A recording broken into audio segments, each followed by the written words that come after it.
Gaur alternatiban kurtso politikoaren hasiera eman diogu eta gure bilerak 3 ardatz nagusi izan ditu. 3 ardatz nagusi horien oinarrian beti burujabetza egon da.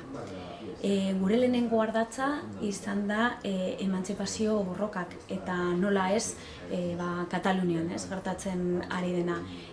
Ulertzen dugulako Kataluniako prozes eta urriak batean izango den erreferenduna dela 78ko erregimenak izan duen erronkarik handiena. Eta erronka izateaz gain ulertzen dugu aukera bat dela. Aukera bat da estaturik gabeko herrientzat eta aukera bat da ere estatua orokorrean aldatu nahi dugunontzat. Nik uste dut ezkertiarra dana eta erabakitzeko alde dagoenak alde egon behar da. Kataluniarrek erabakitzeko aukera izatea, euren iritzia emateko aukera izatea. Ikusten dugulako aukera erraza dela, edo zaude demokrazia eta hautestontzien alde, edo bestela egongo zara erregimena indartzearen alde.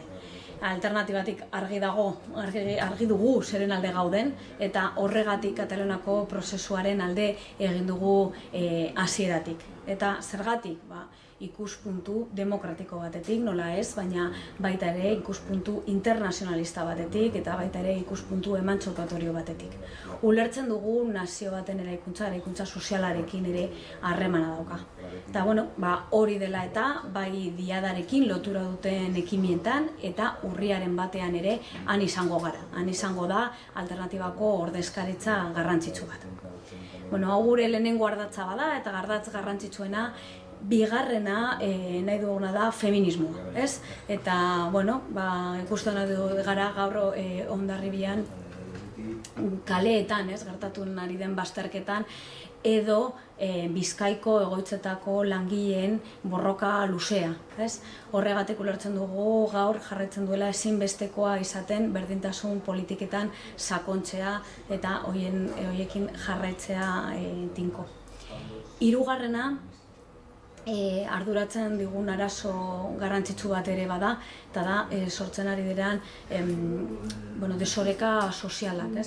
Esaten omen dute krisia pasatzen ari dela, baina ikusten dugu nola prekaritatea handitzen den, desberdintasunak gero eta handiagoak dira, eta hori guztia ere badator murrizketa sozialekin, eskubide sozialen murrizketa. Eta aurreko bi ardatzetan ikusi badugu adibideak gaudela, honetan zoritxarrez ere aukeratzeko adibideak baditugu, CEL, La Naval, Edesa, hau guztia da urte osoan zehar lantzen ibiliko garen punturik garrantzitsuenak.